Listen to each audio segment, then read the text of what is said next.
Selamat hari Minggu, salam. Berita jemaat yang kami sampaikan, yang pertama berita pelayanan. Sesuai dengan berita jemaat yang tertulis dan sudah dibagikan dan yang sudah dibagikan di grup jemaat, tidak ada perubahan. Namun kami menegaskan bahwa ada jadwal-jadwal Natal. Yang pertama, minggu ini atau nanti malam ibadah Komisi Pelayanan Remaja Pemuda kayak ini.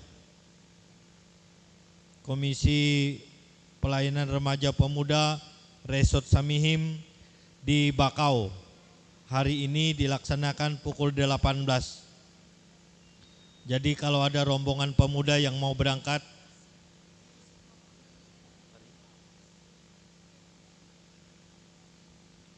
oh ya, maaf, besok katanya. Kemudian malam Natal ibadah pada tanggal 24 atau Selasa tanggal 24 bulan 12 2024 pukul 18.30. Kemudian hari Rabu tanggal 25 Desember 2024 Natal atau Misa Natal di tempat ini dilaksanakan pukul 10 WITA. Dan masalah Natal yang lain sudah ada di lembaran berita jemaat. Kemudian yang baru ulang tahun pada minggu ini, ulang tahun pernikahan, yaitu Bapak Dupelem dengan Ibu Willem tanggal 25 Desember. Yang berulang tahun kelahiran Desi Natalia tanggal 25 Desember dan Pardamian Sianipar tanggal 27 Desember. Berita keuangan tidak ada perubahan.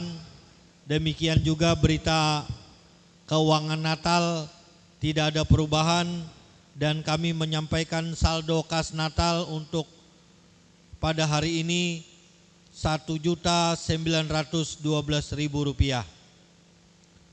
Kemudian berita tambahan, tanggal 24 Desember 2024 karena dilaksanakan Natal malam di tempat ini, maka kami minta kepada ibu-ibu dan kaum perempuan untuk membawa lauk dari rumah masing-masing. Kalau misalnya membawa telur minimal 20 biji. Kalau misalnya ayam ya 15 hiris lah. Kalau misalnya ada rica-rica atau masak rawon, silahkan juga dibawa. Ada yang bawa mie, aqua dan nasi dimasak di gereja ini. Mohon maaf, nasi maksudnya. Kalau aqua enggak usah dimasak. Nasinya dimasak dan dibuat di dalam termos. Dan kami minta untuk pemuda menyiapkan piring yang dilapisi plastik itu supaya jangan terlalu banyak cucian. Sendok dan kobokan juga disiapkan. Kemudian kepada jemaat dihimbau untuk datang tepat waktu pada pukul 18 itu dengan pakaian bebas pantas. Kalau ada yang baru silakan dipakai. Kemudian tanggal 25 Desember Majelis Jemaat akan berkunjung ke rumah Ibu Bapak, dan bila tidak cukup waktunya Ibu Pendeta dan Majelis Jemaat, maka dilanjutkan pada tanggal 26. Dan catatan, siapkan makanan yang nyaman-nyaman karena momen Natal. Kemudian tanggal 29 Desember 2024 minggu akan datang, kita melaksanakan sakramen perjamuan kudus atau sakramen tutup tahun. Kita laksanakan di minggu terakhir. Jadi bagi jemaat yang belum mendengar ataupun handai tolan yang belum mendengar, tolong disampaikan. Pakaian putih. Kemudian Majelis Jemaat dan jemaat mengucapkan turut berduka cita atas meninggalnya mertua dari Diakon Yansen Dwi Kayangan, yaitu istri Bapak Jackson. Dan pada malam ini dilaksanakan ibadah perkabungan yang kedua, dan besok akan dilaksanakan pemakaman di pekuburan GKI Sungai Durian di belakang gereja ini. Dan jam 7 pagi kita gotong royong untuk menggali pemakaman. Maksudnya menggali lubangnya. Dan kita diundang untuk ikut dalam acara pemakaman itu. Mungkin itu saja yang dapat kami sampaikan. Dan bagi jemaat yang mempunyai anak ataupun ingin melaksanakan baptisan, agar disampaikan melapor kepada Ibu Pendeta atau Majelis Jemaat. Dan nanti akan kami jadwalkan kapan dilaksanakan baptisan kudus itu. Demikian yang dapat kami sampaikan. Tuhan Yesus memberkati, dan kita akan memulai ibadah. Kita bangkit berdiri, kita memuji nama Tuhan dari nyanyian Kidung Baru nomor 3, Terpujilah Allah.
Langit dan bumi, yang tetap setia untuk selama-lamanya dan tidak meninggalkan perbuatan tangannya.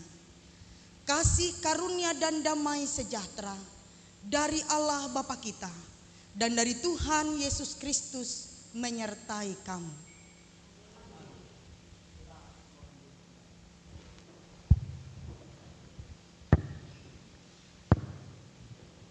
Nas pembimbing. Angkatlah kepalamu, hai pintu-pintu gerbang, dan terangkatlah kamu, hai pintu-pintu yang berabad-abad, supaya masuk Raja Kemuliaan. Siapakah dia itu Raja Kemuliaan? Tuhan semesta alam, dialah Raja Kemuliaan.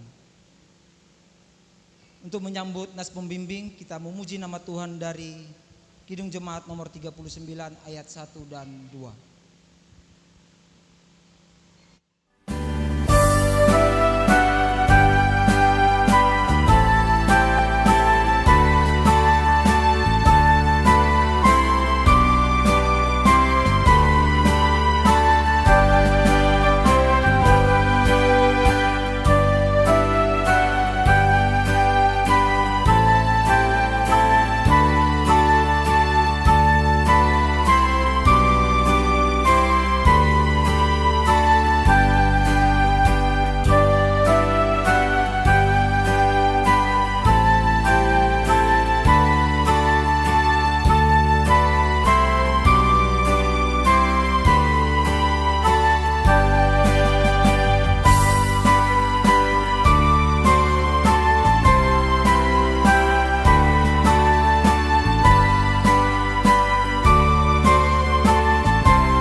litani pengakuan dosa dan berita anugerah.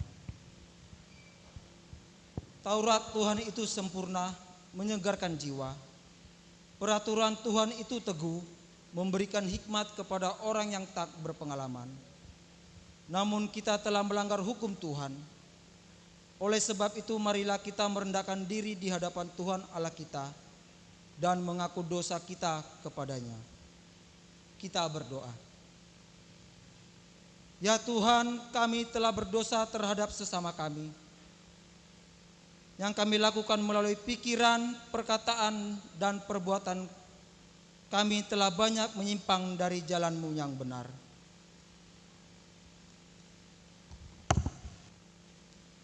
Ampunilah dosa kami ya Tuhan, kasihanilah kami ya Tuhan. Ya Tuhan, kasihanilah kami ya Yesus. Ya Tuhan, datanglah, kasihanilah kami. Amin. Jemaat dimohon berdiri.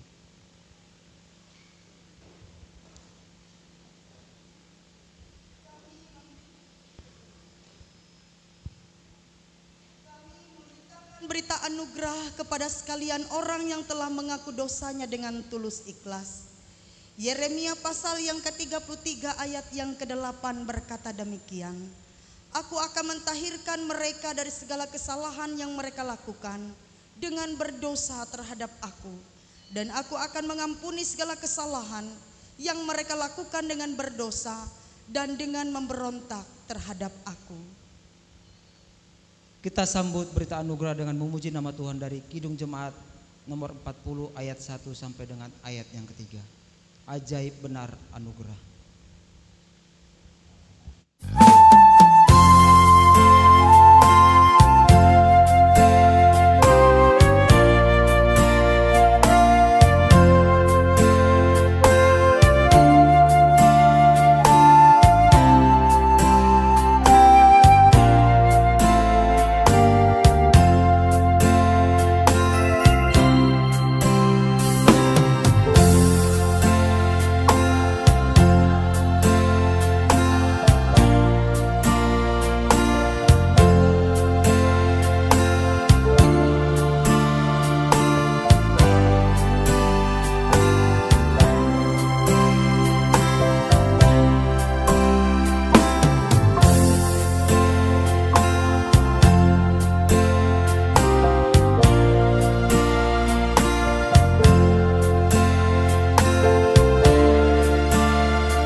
Pembacaan Alkitab.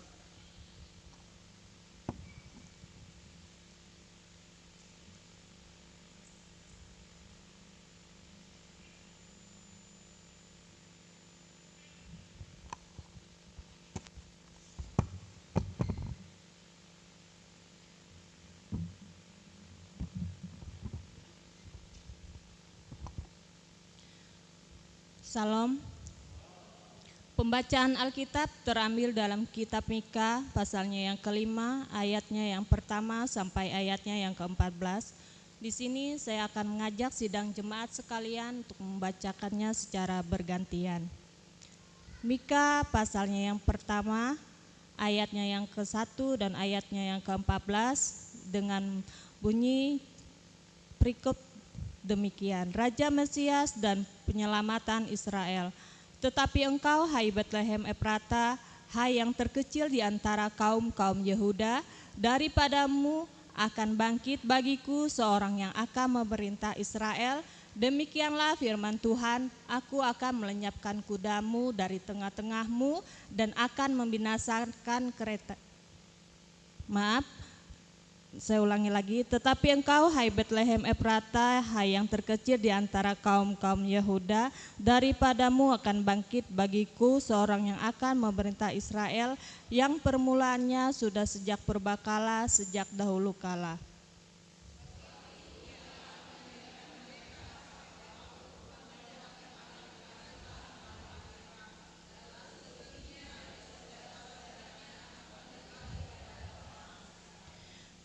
Maka ia akan bertindak dan akan menggembalakan mereka dalam kekuatan Tuhan, dalam kemegahan nama Tuhan Allahnya. Mereka akan tinggal tetap, sebab sekarang ia menjadi besar sampai ke ujung bumi.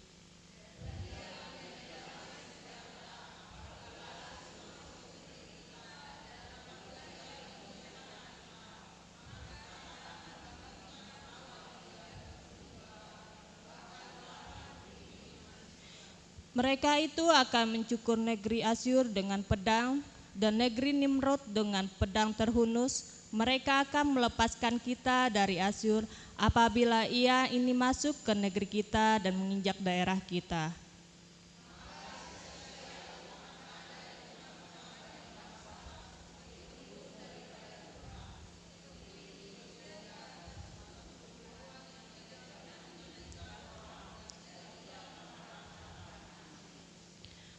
Maka sia-sia Yakub akan ada di antara suku-suku bangsa, di tengah-tengah banyak bangsa, seperti singa di antara binatang-binatang hutan, seperti singa muda di antara kawanan kambing domba. Kemanapun ia pergi, maka ia membanting dan menerkam, sedang tidak ada yang melepaskan.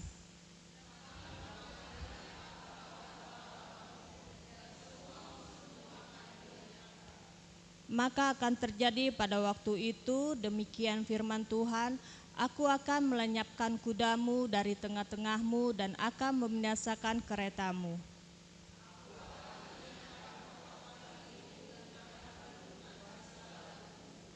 Aku akan melenyapkan alat-alat sihir dari tanganmu dan tukang-tukang peramal tidak akan ada lagi padamu.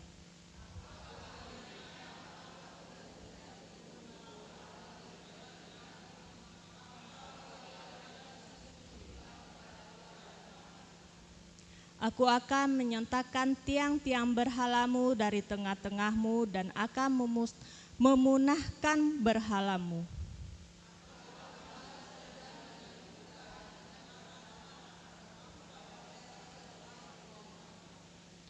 Berbahagialah mereka yang mendengarkan firman Tuhan serta melakukannya dalam kehidupannya tiap-tiap hari. Amin.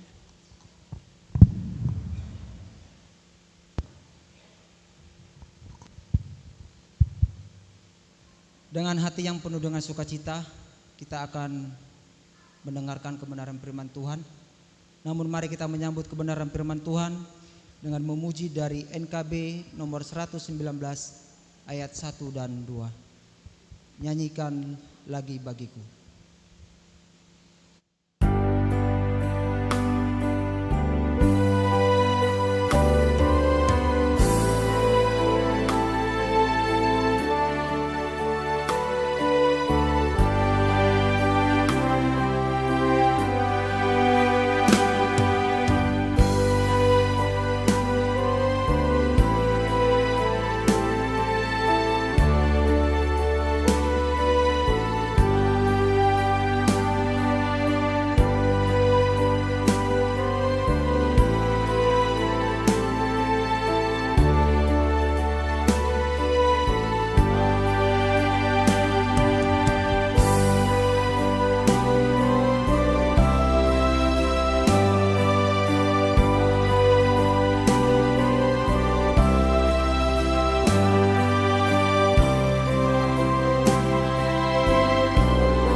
kita berdoa. Ya Tuhan, kami akan mendengar firman-Mu. Tolonglah kami agar kami mengerti. Tolonglah kami agar firman yang sudah kami mengerti ini juga mampu kami praktekkan dalam kehidupan kami. Berbicaralah melalui hamba-Mu pada kesempatan ini ya Tuhan, karena kami sekalian telah siap untuk mendengar. Di dalam nama Yesus kami berdoa. Amin. Lukas pasal yang pertama ayat yang ke-39 sampai ayat yang ke-45 dengan perikop Maria dan Elisabet. Beberapa waktu kemudian berangkatlah Maria dan langsung berjalan ke pegunungan menuju sebuah kota di Yehuda. Di situ ia masuk ke rumah Zakaria dan memberi salam kepada Elisabet. Dan ketika Elisabet mendengar salam Maria, melonjaklah anak yang di dalam rahimnya, dan Elisabet pun penuh dengan Roh Kudus.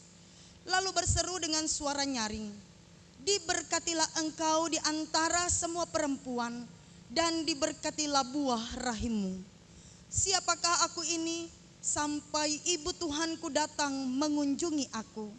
Sebab sesungguhnya ketika salammu sampai kepada telingaku, anak yang di dalam rahimku melonjak kegirangan. Dan berbahagialah ia yang telah percaya, sebab apa yang dikatakan kepadanya dari Tuhan akan terlaksana." Amin. Shalom. Salam sejahtera bagi kita sekalian, Bapak Ibu sidang jemaat yang terkasih. Lukas pasal yang pertama ayat yang ke-39 sampai ayat yang ke-45 memiliki arti atau makna khusus yang perlu kita telaah. Karena dalam pembacaan ini sebenarnya sedang menjawab sebuah tuduhan yang disampaikan kepada Maria. Bapak Ibu, bagi orang Yahudi, perempuan yang hamil sebelum ia menikah,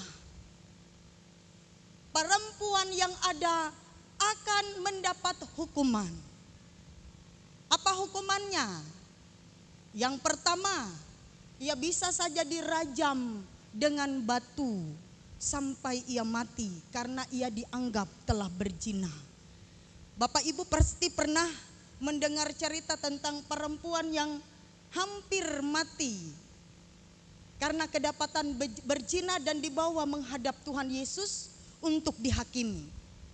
Lalu yang kedua, kalaupun perempuan yang berzina ini sehingga akhirnya sampai hamil, ia tetap ada di tengah lingkungan masyarakat Yahudi, maka perempuan dan anak yang ada di dalam kandungannya tidak boleh menginjakkan kaki ke dalam bait Allah. Jadi kalau hukum ini tetap berlaku pada waktu itu, maka Bapak Ibu secara hukum adat istiadat Yahudi yang ada pada waktu itu, Maria termasuk kategori itu. Karena hanya Maria, Yusuf yang tahu bahwa bayi yang ada di dalam kandungan Maria adalah bayi yang didapat melalui Roh Kudus. Jadi bukan hasil persetubuhan antara Maria dan Yusuf. Ini hukum yang jelas bagi perempuan yang hamil sebelum dinikahkan atau diberkati. Lalu pertanyaan penting bagi kita Bapak Ibu, pernahkah Bapak Ibu berpikir, pernahkah Bapak Ibu mencoba untuk meneliti, memahami bagaimana dengan Maria? Seandainya Maria dan Yusuf tidak menikah, maka Tuhan Yesus yang lahir dari Maria akan dianggap anak yang dilahirkan di luar pernikahan. Dalam bahasa kita sekarang anak haram. Ini penyebutan yang diberikan di dalam masyarakat karena dilahirkan sebelum adanya pernikahan. Pertanyaan kita, apakah hal ini berlaku untuk Maria, Yusuf dan bayi Yesus? Bapak Ibu, kalau hal ini berlaku, maka ketika Tuhan Yesus memasuki bait Allah untuk mengajar, ia bisa saja ditolak. Karena apa? Karena orang-orang tidak paham apa yang dialami oleh Maria. Tidak ada yang paham. Bahkan sampai masa sekarang pun ada banyak hinaan, ada banyak ledekan, ejekan yang diberikan oleh orang-orang bukan Kristen tentang Tuhan Yesus, tentang Maria. Karena ketidakmengertian, ketidakpemahaman mereka tentang bagaimana cara Allah bekerja di dalam dunia. Materi ini adalah pengajaran yang sulit untuk dimengerti. Saya pun pernah tidak memahami dan terus mencari tahu. Dalam proses belajar itu saya memahami dan menemukan bahwa kelahiran Tuhan Yesus itu tidak pernah menyalahi aturan-aturan yang ada dalam agama Yahudi. Karena memang Tuhan Yesus tidak datang untuk meniadakan hukum Taurat, melainkan untuk menggenapi. Dan supaya hukum Taurat itu tergenapi melalui keberadaan Tuhan Yesus, maka Tuhan Yesus terlebih dahulu harus mengikuti setiap aturan-aturan yang ada dalam agama Yahudi. Bapak Ibu, setelah Tuhan Yesus lahir, Maria dan Yusuf mempersembahkan persembahan kepada Allah. 8 hari setelah itu ia dibawa ke bait Allah untuk diserahkan dan disunat. Dalam perjalanan pelayanan Yesus, ia mengikuti aturan dan tata laksana peribadatan orang Yahudi. Karena Tuhan Yesus memang berasal dari lingkungan itu. Ada banyak teks Alkitab yang menyebutkan hal itu. Jadi meskipun ia Tuhan, tetapi ia tunduk kepada aturan-aturan yang ada. Demikian juga dengan Maria dan Yusuf.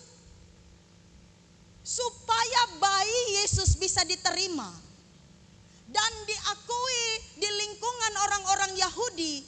Bahkan ketika ia besar, ia bisa dibawa ke dalam bait Allah. Maka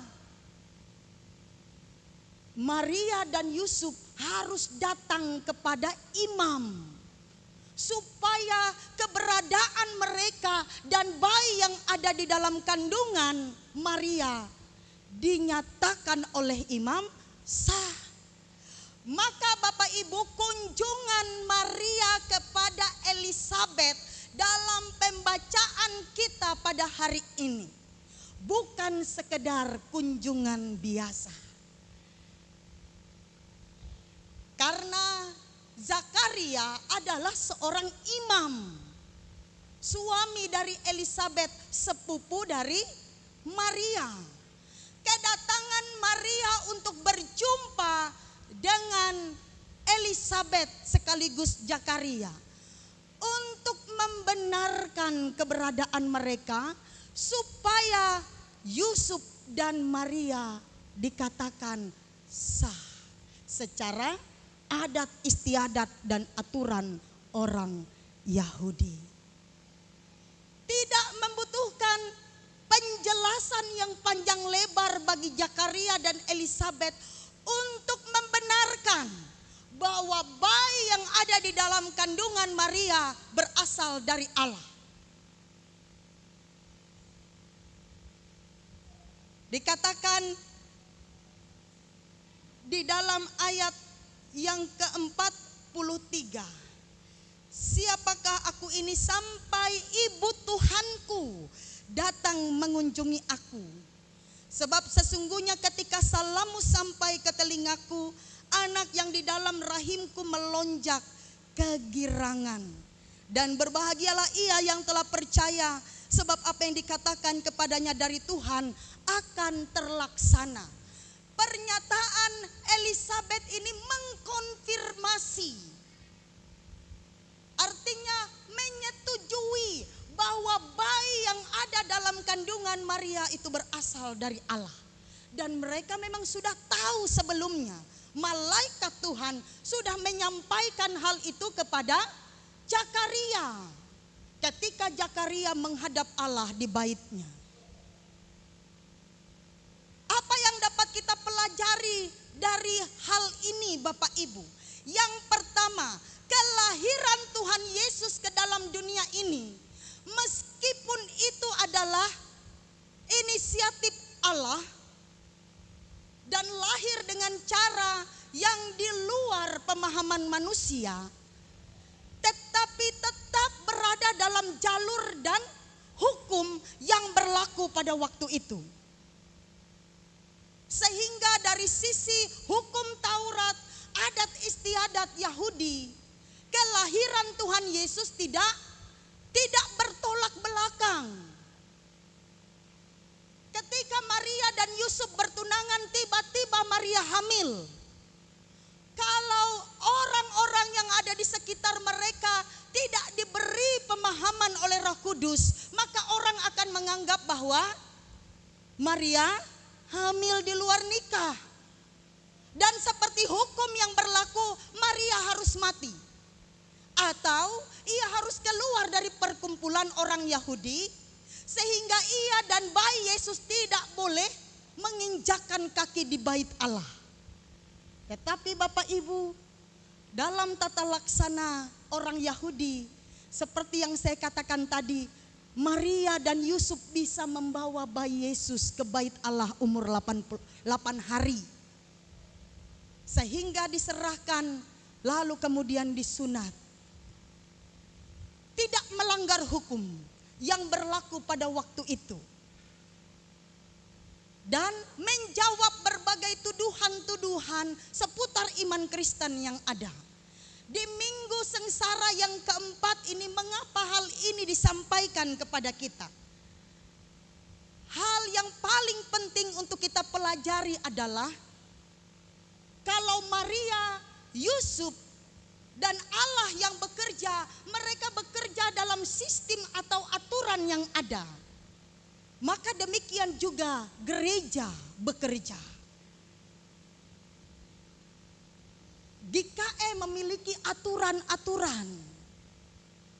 Kalau kita majelis memiliki buku peraturan gereja, itu tebalnya seperti ini. Tahun 2016 saya hafal, tapi untuk yang terbaru tahun 2000 saya belum hafal. Karena ada beberapa perubahan-perubahan untuk menyempurnakan peraturan yang sebelumnya. Sebenarnya setiap gereja juga memiliki aturan dan tata laksana yang jelas untuk mengatur segala sesuatu supaya berjalan dengan baik dan lancar. Tuhan saja mengikuti aturan-aturan yang ada. Maka kita pun harus tunduk kepada aturan-aturan yang ada. Ini penting bagi kita. Kenapa GKE sampai hari ini tidak terpecah belah?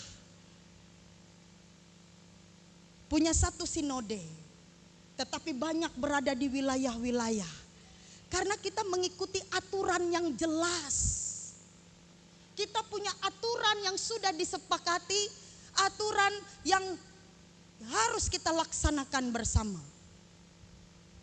Kalau Tuhan Yesus saja sebagai putra Allah yang datang ke dalam dunia ini taat pada aturan-aturan hukum yang dimiliki oleh orang Yahudi pada waktu itu, kenapa kita tidak? Kita harus berjalan dalam aturan-aturan supaya tidak kacau. Ada dua aturan yang mengatur dalam kehidupan gereja. Yang pertama Alkitab, yang kedua peraturan gereja. Lalu melalui nas ini apalagi yang dapat kita pelajari, Bapak Ibu? Bagi orang-orang yang sudah menangkap atau menerima misi dan visi Allah, mudah bagi mereka untuk memahami. Coba lihat contoh gembala-gembala di padang. Ketika malaikat menjumpai mereka, tidak terlalu panjang lebar, para malaikat menjelaskan kepada para gembala tentang kelahiran Yesus. Dan ketika mereka mendengar, mereka paham. Kenapa mereka paham? Karena mereka sudah belajar kepada kitab nabi-nabi yang menubuatkan tentang kedatangan Yesus. Ketika Maria menjumpai Elisabet, Elisabet paham. Coba kalau dia tidak paham, dia akan bertanya, Maria, kenapa kamu hamil padahal kamu belum menikah? Betul enggak? Tapi ketika Maria berjumpa dengan Elisabet, justru Elisabet merendahkan dirinya di hadapan Maria. Karena ia tahu bayi yang ada dalam kandungan Maria adalah berasal dari Allah. Belajar itu penting. Supaya kita memiliki cara berpikir yang benar. Supaya kita paham bagaimana cara Allah bekerja. Kelemahan orang Kristen pada masa sekarang ini tidak mau belajar. Buku terbaik yang harus kita pelajari adalah Alkitab. Seberapa sering Bapak Ibu kita membaca Alkitab?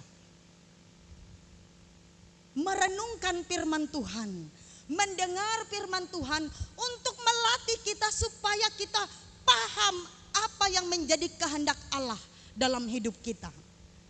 Karena dengan kita paham, kita akan masuk dalam rencana Allah yang begitu indah. Bapak Ibu, dulu peraturan gereja kita, perempuan yang hamil sebelum mereka diikat dalam pernikahan tidak boleh dinikahkan di gereja. Tidak boleh. Mereka harus diberkati di tempat yang lain, di rumah atau di tempat siapa, keluarga, di tempat yang disepakati. Tetapi peraturan gereja kita sudah berubah. Ketika ada pelanggaran terhadap disiplin gereja, jika orang yang bersangkutan menyatakan penyesalan dan pertobatan, maka gereja akan terbuka bagi mereka. Jadi kalau dulu tidak boleh dinikahkan di gereja bagi yang sudah hamil duluan. Kalau sekarang enggak. Yang penting yang bersangkutan sudah melakukan pertobatan. Setelah pertobatan dijalankan, maka orang yang bersangkutan diberi kesempatan untuk memilih. Kadang-kadang ketika memilih, ini sudah tergantung kepada yang bersangkutan. Ada yang tetap minta di rumah. Tapi dalam pengalaman saya pernah, karena dia dari Muslim, hamil, lalu melapor ke gereja, saya yang melayani, dilaksanakan katekisasi pertobatan dan mereka sudah memenuhi aturan-aturan gereja. Lalu kemudian mereka melapor kepada majelis meminta diberkati di gereja, majelis katakan tidak boleh. Lalu mereka datang kepada saya dan saya katakan boleh. Lalu ada perdebatan. Saya katakan dalam peraturan gereja, orang yang sudah melakukan pertobatan ia diterima di dalam gereja. Pertobatan ini penting Bapak Ibu. Bukan masalah hamil di luar nikah ataupun tidak hamil. Atau melakukan disiplin dan hal-hal yang melanggar aturan gereja. Tapi pertobatan itu yang paling utama. Di mana seseorang yang sudah melakukan pelanggaran menyadari keadaannya dan memohon pengampunan daripada Tuhan. Ketika ia sudah melaksanakan itu, maka tidak ada seorang pun yang berhak menghakimi orang tersebut. Karena Tuhan sudah mengampuni. Kadang-kadang Tuhan sudah mengampuni, jemaat atau gereja tidak, masih terus menghakimi. Itulah pentingnya peraturan, supaya disepakati bersama, diatur sedemikian rupa untuk kepentingan bersama. Hari ini kita sudah mendengar bagaimana Maria datang kepada Elizabeth, bukan hanya sekedar berkunjung biasa, tapi Maria mengkonfirmasi keadaan mereka kepada Zakaria sebagai seorang imam, supaya ketika seorang imam membenarkan keadaan mereka, maka mereka bisa diterima di tengah masyarakat yang ada. Ini sebuah jabatan yang luar biasa juga Bapak Ibu. Saya pernah berkata kepada para pikaris, kepada para pelayan, kita ini orang yang dipercaya oleh Allah. Kalau pendeta tidak topang tangan untuk memberkati, bisa enggak orang disebut suami istri? Enggak bisa. Itu hak istimewa yang dimiliki oleh seorang hamba Tuhan. Demikian juga majelis. Bisa enggak majelis ini memberkati? Bisa. Tetapi harus ada surat mandat. Pak Sea, Pak Matius Hasan, Pak Ruslin, ini bisa melaksanakan pemberkatan nikah. Bayangkan Bapak Ibu, dengan menopangkan tangan, kita bisa menyatakan bahwa orang tersebut layak di hadapan Tuhan. Jabatan gereja, penatua, diakon, pengurus kategorial atau siapapun kita ini adalah mandataris Allah. Sebuah jabatan yang luar biasa. Firman Tuhan mengatakan, kalau engkau mengatakan orang itu berdosa, ia akan tetap berdosa. Tetapi kalau engkau mengatakan tidak, maka bebaslah orang itu dari dosa. Ini posisi Zakaria pada waktu itu luar biasa. Sama dengan pelayanan gereja pada masa sekarang. Itulah sebabnya Bapak Ibu, setiap orang mendapat tempat masing-masing di hadapan Allah untuk menjadi wakil Allah di dalam dunia ini. Di minggu Adventus keempat, Tuhan Yesus akan segera datang. Kita ini adalah wakil Allah. Kami Bapak Ibu sebagai orang percaya, kita semua adalah wakil Allah untuk menyatakan kebenaran di dalam dunia ini. Mari kita hidup di dalam kebenaran tersebut. Sesuai dengan aturan yang ada, mari kita bekerja. Supaya ketika kita menghadap Tuhan, Tuhan datang, kita mampu mempertanggungjawabkan semua yang kita kerjakan di hadapan Allah. Untuk kepujian dan kemuliaan nama Allah. Ayat yang terakhir, dan berbahagialah ia yang telah percaya, sebab apa yang dikatakan kepadanya dari Tuhan akan terlaksana. Tidak ada rancangan Allah yang gagal dalam hidup kita. Amin. Rancangan Allah akan digenapi. Tetapi yang berbahagia adalah mereka yang percaya dan tetap berada dalam rancangan itu. Kiranya itu adalah saya, Bapak Ibu sekalian. Mari kita tetap setia kepada Allah. Sambil berjaga-jaga, kita menanti kedatangannya di minggu Adventus yang keempat ini. Tuhan Yesus memberkati kita. Amin. Mari kita menaikkan doa syafaat. Kita berdoa. Ya Tuhan, dalam kehidupan kami di tengah dunia ini, ada banyak aturan-aturan yang mengikat kami. Tetapi kami tahu Tuhan, setiap aturan-aturan yang ada menolong kami agar kami bekerja melayani bukan sesuai dengan keinginan kami sendiri, tetapi sesuai dan seturut dengan kehendak Tuhan. Aturan ada supaya tidak kacau, melainkan segala sesuatu berjalan dengan tertib dan teratur.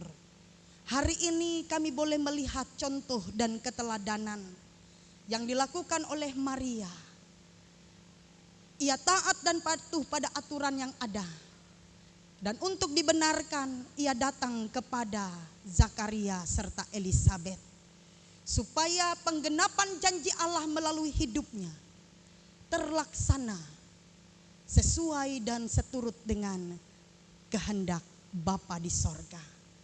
Memasuki minggu yang keempat, menghayati masa Adventus, kami diingatkan kembali agar kami senantiasa berjalan sesuai dengan aturan-aturan yang ditetapkan oleh Tuhan. Jangan biarkan kesombongan, keangkuhan, keinginan kami sendiri menjadi aturan dan pandu yang membimbing dan menuntun perjalanan hidup kami, sehingga kami mengabaikan kebenaran firman-Mu sebagai otoritas tertinggi dalam kehidupan persekutuan jemaat. Ya Tuhan, terima kasih untuk firman-Mu, karena melalui firman-Mu kami boleh belajar, supaya kami taat dan patuh, mau dengar-dengaran terhadap perintah firman Tuhan. Hari ini kami menyerahkan hidup kami, rumah tangga kami, keluarga-keluarga kami, orang-orang yang kami cintai. Memasuki minggu Adventus yang keempat, mempersiapkan Natal. Kami ingin menyerahkan seluruh hidup kami kepada Tuhan. Banyak hal telah terjadi di sepanjang tahun 2024. Dan jika Tuhan mengizinkan kami memasuki tahun 2025, kami ingin hidup lebih baik lagi. Melalui pikiran kami tidak bercela, melalui perkataan kami tetap kudus. Bahkan melalui tindakan-tindakan kami mengutamakan firman Tuhan untuk kami terapkan. Ya Tuhan, diberkatilah jemaat-Mu tua ataupun muda, anak-anak remaja, anak-anak muda kami. Berkati mereka semua, para janda, duda, anak yatim piatu, Tuhan memberkati. Ada beberapa wanita hamil yang sedang mengandung dalam kehidupan jemaat kami. Berkati mereka semua Tuhan. Kandungan yang ada biarlah sehat, normal, dan pada waktunya ibu dan anak boleh lahir dalam keadaan selamat. Diberkati mereka Tuhan. Cukupkan kebutuhan keperluan mereka. Biarlah cinta kasih sayang di masa-masa kehamilan mereka dapatkan dengan cukup. Karena semuanya itu membentuk pribadi bayi yang ada dalam kandungan. Berkati suami-suami yang ada untuk terus mencintai, menjaga istri-istri yang sedang mengandung.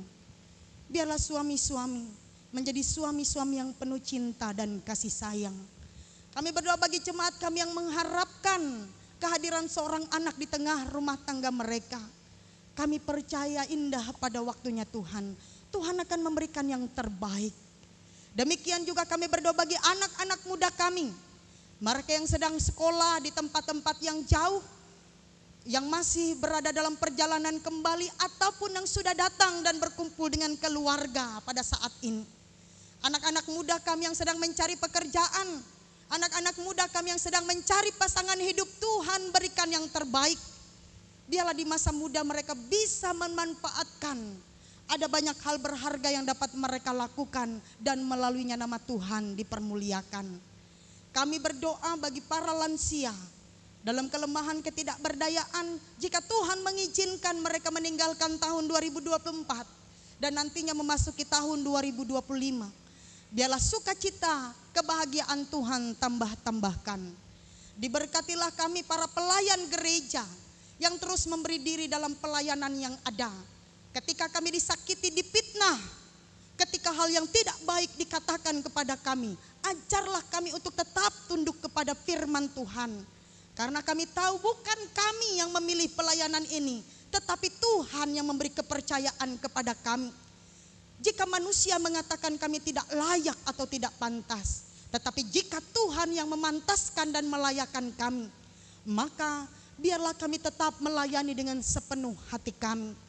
Terima kasih untuk tahun 2024. Kami sudah bekerja sama berjuang untuk membangun gereja, pastori, gereja ramah anak.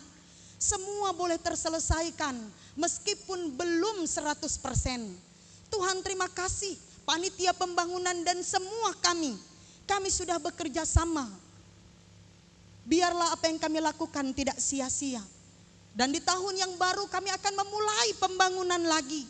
Tuhan akan memberkati setiap rencana-rencana kami ke depan. Demikian juga dengan program-program penata layanan. Ada banyak pembelajaran yang kami dapat di tahun 2024. Dan kami akan memulai di tahun 2025.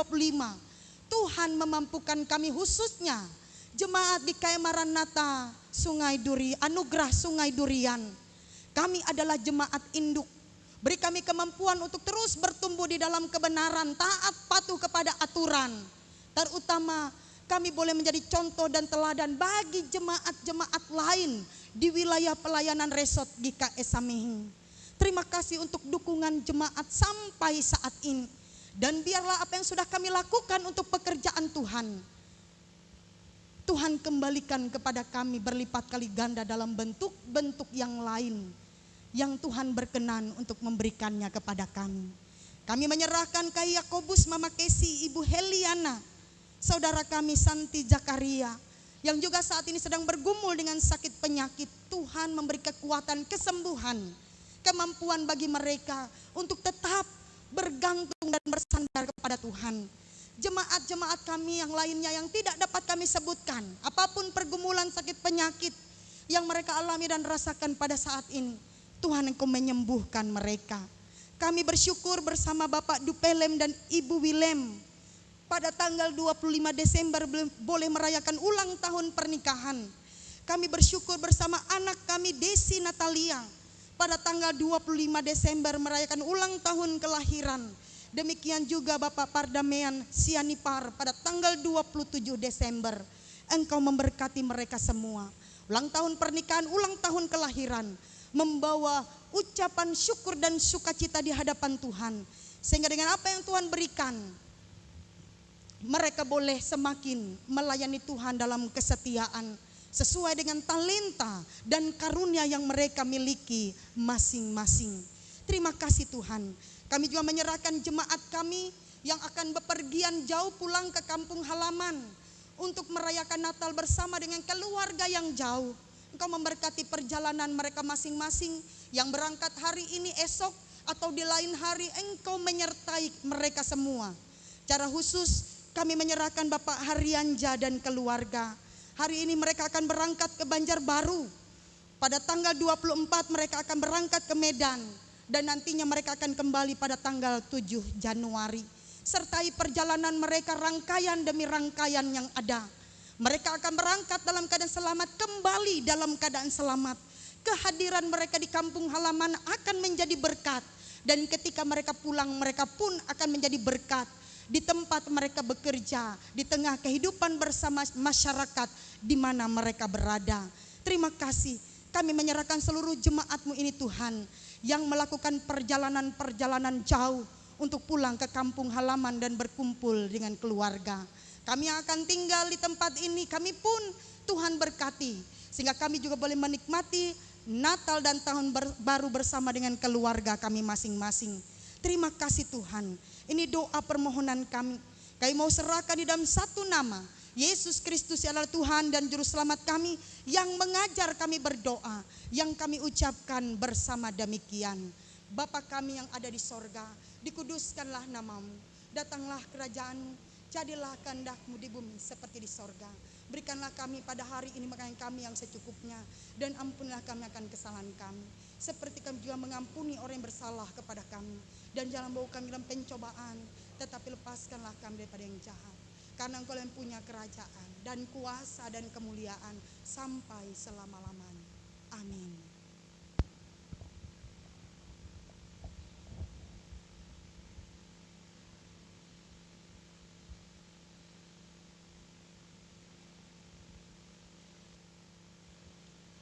Marilah kita berdiri bersama-sama dengan sekalian orang percaya. Dari segala masa dan tempat kita mengikrarkan pengakuan iman Kristen kita. Aku percaya kepada Bapa yang Maha Kuasa, Kali langit dan bumi, dan kepada Yesus Kristus Anak yang tunggal Tuhan kita, yang dikandung daripada Roh Kudus, lahir dari darah Maria, yang menderita di bawah pemerintahan Pontius Pilatus, disalibkan, mati dan dikuburkan, turun ke dalam perjalanan. Pada hari yang ketiga bangkit pula dari antara orang mati, naik ke surga, duduk di sebelah kanan Allah Bapa yang Maha Kuasa, dan akan datang dari sana untuk menghakimi orang yang hidup dan yang mati. Aku percaya kepada Roh Kudus, gereja yang kudus dan am, persekutuan orang kudus, pengampunan dosa, kebangkitan daging, dan hidup yang kekal.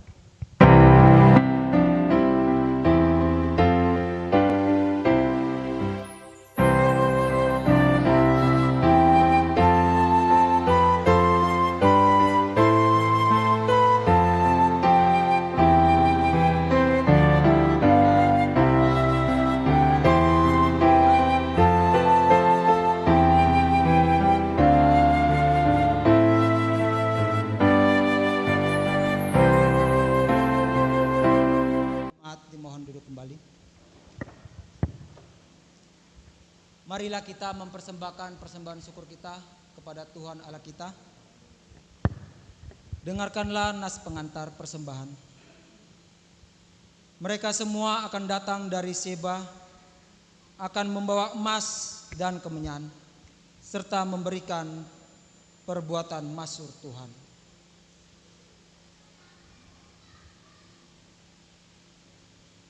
Sebelum kita mengumpulkan persembahan, kita berdoa. Ya Tuhan, Bapa kami yang ada di sorga, kami serahkan persembahan syukur ini sebagai bentuk ketaatan dan syukur kami kepadamu. Kiranya Tuhan memberkatinya agar dapat dipergunakan melayani Tuhan dan sesama kami. Amin. Sementara persembahan dikumpulkan, kita memuji nama Tuhan dari pelengkap Kidung Jemaat nomor 265 ayat 1 sampai persembahan selesai dikumpulkan.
kita akan menerima pengutusan dan berkat.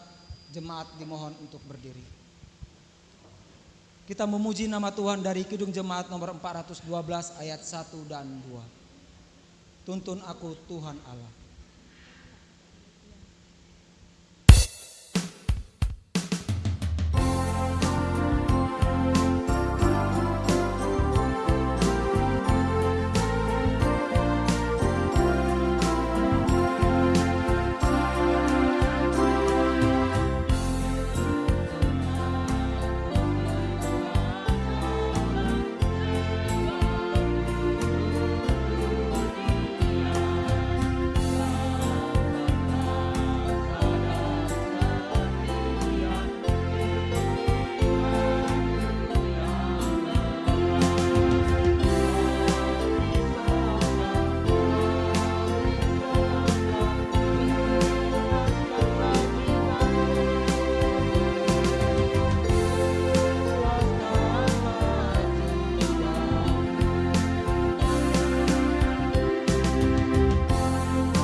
Sidang jemaat Tuhan, terimalah berkat Tuhan dan pergilah dengan selamat. Tuhan memberkati engkau dan melindungi engkau. Tuhan menyinari engkau dengan wajahnya dan memberi engkau kasih karunia. Tuhan menghadapkan wajahnya kepadamu dan memberi engkau damai sejahtera.